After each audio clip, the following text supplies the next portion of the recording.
Hi guys, we're back again. Thanks again so much for all the views and all the shares and all the comments, all the people saying this is great. We need to share this. We need to see this. I will tell you, yes, please share. I feel like after all of the comments and all the things, all the questions that people have come to me with, all of the videos I was telling somebody yesterday, I watch lectures and debates and interviews and questions almost not almost every day. I watch this stuff every day. It's a little bit of an obsession. Yes, I admit that. But with as many people asking the questions they're asking, and also with as many people not asking questions, but instead making bold statements that Jesus never existed, or there's no evidence of this, all these different things, I am certain that people need to see this. I am certain that people need to hear this. They need to know this evidence exists. So I'm asking you, help me.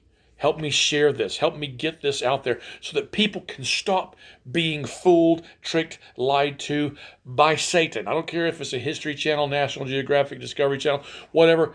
It comes from Satan. He is the father of lies, and he is trying to fool them all, and he is succeeding in doing so. There are too many people that believe the insane notions that are being presented, and they're totally ignoring the hard facts that are here. So, that being said, please, yes, share this. Let others know. Tell them, hey, you need to go watch this. You need to watch it. If they're not watching me, that's fine. Share other things. There's a ton more videos on YouTube. There's other books you can read, all sorts of things. If you need suggestions for books, please let me know. I will help you with other thoughts. If there's something you want to read and you want to get more in depth on this, that'd be great. I think it's a great idea. I read on this every day. I'm watching these videos every day, listening to these lectures every day, every day, every day, every day. I promise you, it is every day. You can ask my family every day. It is important. More than I realized it was. It is important. It is. Okay, so as you might have been able to tell, I have apparently decided this is my place to film. I'm still in front of the clue board. So, as I said before, you can't say I don't have a clue because there's one right there. This seems to be a good spot for me. So if you disagree with my 1949 clue board behind me, then feel free to say so. But it's just a piece of history that I think is very cool, and considering my years of studying and trying to be that guy that reasons and rationales and uses deductive reasoning to solve things, and all my time studying criminology and stuff, it just sort of, I like it there. So anyway, now time to move forward. So we're still on the resurrection. We only have a couple more weeks on this because Easter is coming. We have covered logical reasons. We've covered logical reasons for why, if we believe the resurrection is true, this is what we'd expect. If the Bible were a forgery from that time, this is what we'd expect. If the tomb were empty, this is what we expect. All of those things are very logical and pile of circumstantial evidence that suggests you have tons of evidence. Well, then last video we talked about the documentary evidence outside the Bible. So many people say, I want stuff outside the Bible, which is a foolish notion anyway, but still, there's tons. We have over 150 documents out there that reference Christianity, the resurrection, and Jesus, all this stuff from that time, from 100 to 150 years after, and that is rare. Usually, historical documents can't be dated for hundreds and hundreds and hundreds of years after the event, sometimes 500, sometimes 1,000 years after the event before you can date documents. We have these documents within 100 to 150, and the New Testament can be dated to within 5, 10, 15 years of when it was written, or when the event happened, from Jesus' death on the cross in around 30 AD. So there's plenty of that. So document evidence, logical evidence. the Bible has reason to be trusted as historical evidence. All of these things we've covered. Today we're going to talk about the archaeological evidence that is there. And we're only going to talk about some of it because a lot of it is there. And it's basically just that we've found cities. We know where Capernaum is. We know where Galilee is. We know all these things. We have several different things. We know where the synagogue was, or we have found the basis of a synagogue that was destroyed in 19 was destroyed in 67 AD. I was about to say 1967. I was 1 year old then. Was destroyed in 67 AD when Rome came in and destroyed everything, and eventually in the 70 AD destroyed the Jerusalem temple. We have the foundation for where those things are. We know these things existed. So several things. Now, is this archaeological evidence that Jesus Christ lived and died and was risen again? No, it is not evidence of that.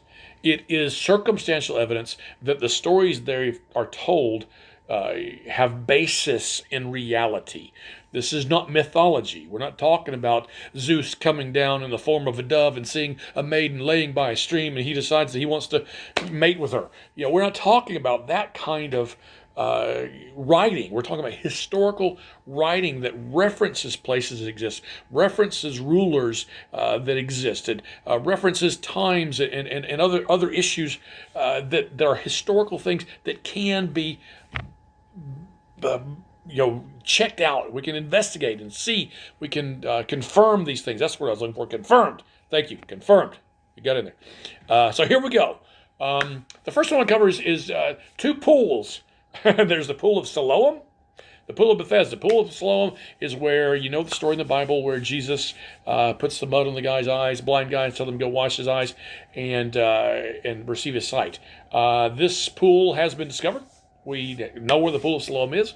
Also, the pool of Bethesda, where the crippled people or the lame people would lay, or the people that needed healing would lay and watch the water. And whenever the water moved, the belief was that an angel had stirred the water, and the first person in would be healed. And there's all these people waiting, hoping to be the first people in to see if they would be healed. And Jesus comes over to the guy laying on the mat and says, "Would you like to be healed?" And he said, "Of course, but I can't get down to the water because I can't walk. Everybody gets in there before me, and I can't get there." And Jesus said, "Hey, pick up your mat and follow me."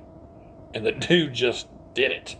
So, but that we know now where the pool of Bethesda is. We have it. Does that prove Jesus? No. It proves that these places referenced in the stories existed. Now, that doesn't mean anything except for when you stack it up with all the other circumstantial evidence that we've been covering and all the other logical reasoning that we've been covering. So those two pools. We also have reference to people. Pontius Pilate, who, as you know, is the one who sentenced Jesus to death, to be by crucifixion. We have, in 1961, we found what we call a Pilate's stone. It references Pontius Pilate being the prefect of Judea. So we know that he was there. We know that this is a historical thing. This is not something that was just made up. Once again, a person and places that are referenced in the Bible actually existed. We're referring to real people, not just a fictional character. These are definitely people and places. There's also the Nazareth inscription. We found that's a marble slab where Rome made a rule. This is during the reign of Claudius, which is after the crucifixion. Claudius is the guy who expelled the Jews out of Rome because all this was going on. That's referenced in the book of Acts by Luke, talking about where Ananias and Sapphira run into Paul having been expelled from Rome by Claudius Caesar.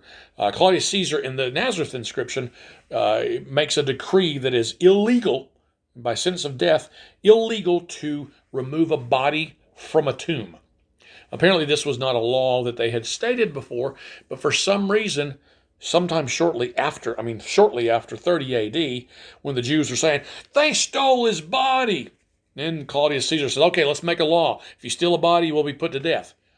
So it sounds like there's some connection there.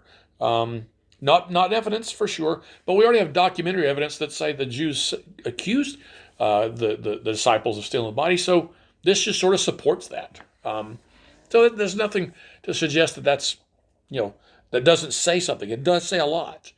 Okay, and then there's just a few more things here. This is gonna be a short one today, finally, right?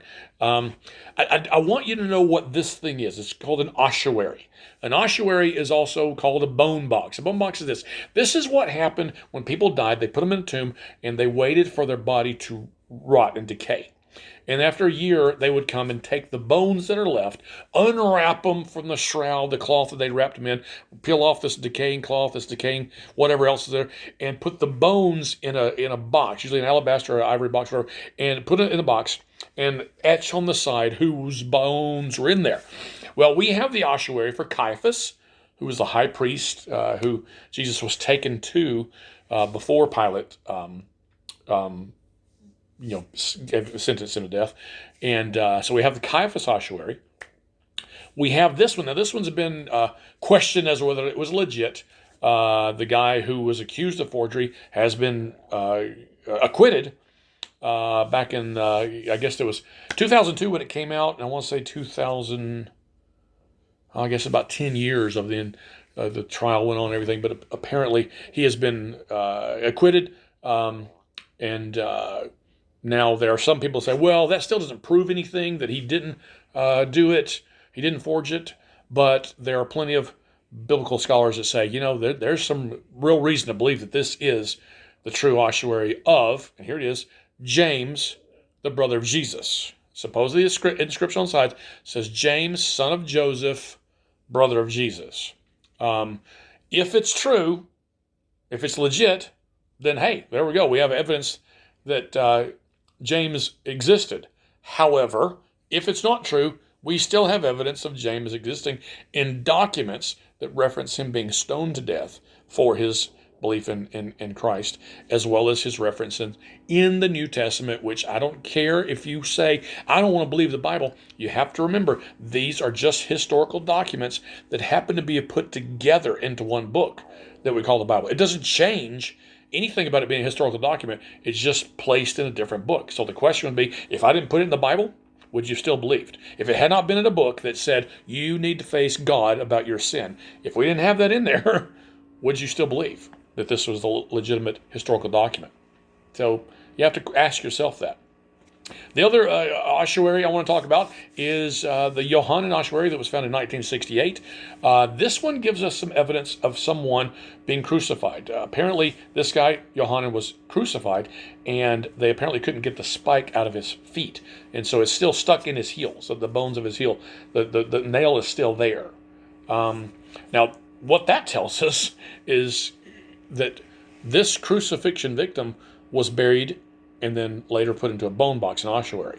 There are skeptics who say that the reason the tomb was empty was that Jesus was never placed in the tomb because criminals were not giving an honorable burial.